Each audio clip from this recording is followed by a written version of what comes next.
राजधानी दिल्ली में इस साल सर्दी की अजीब दास्तान देखी जा रही है। दिसंबर के महीने में आमतौर पर दिन रात ठंड महसूस होती थी, लेकिन अब दिन के समय में तापमान सामान्य से ज्यादा और रात के समय में तापमान सामान्य से कम दर्ज किया जा रहा है। इस संबंध में मौसम विभाग ने एक कैलकुलेशन किया और अब तक के मौसम के मिजाज पर आंकड़े पेश किए हैं। दिल्ली में बुधवार तक अधिकतम तापमान 26 डिग्री सेल्सियस दर्ज किया गया, जो 9 साल का सबसे उच्चतम स्तर है और दिसंबर के शुरुआती 2 हफ्ते से सामान्य से 1.6 डिग्री सेल्सियस ज्यादा है।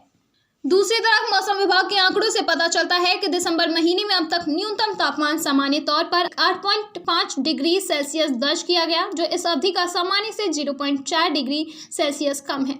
जानकार बताते हैं कि नॉर्थ इंडिया में नवंबर और दिसंबर महीने के दौरान वेस्टर्न डिस्टर्बेंस की वजह से इस साल मौसम अजीब खेल खेल रहा है।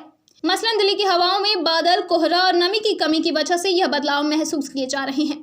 सूत्र बताते हैं कि वेस्टर्न डिस्टर्बेंस कमजोर पड़ गया, जिसकी वजह से पहाड़ी इलाकों में पहले के मुकाबले कम बर्फबारी हो रही है और यही वजह है कि दिल्ली और आसपास के आसमानों में कम नमी देखी गई, जिसकी वजह से बादल और कोहरा छाया होता था, जिससे आमतौर पर दिल्ली और आसपास के इलाकों में अधिकतम तापमान में गिरावट देखी जाती है। यही वजह रही कि दिल्ली में मौसम साफ रहा, सर्दी कम महसूस हुई, जहां आमतौर पर काफी ठंड हुआ करती थी। मीडिया रिपोर्ट के मुताबिक सबसे कम अधिकतम तापमान 6 दिसंबर को 24.1 डिग्री सेल्सियस दर्ज किया गया।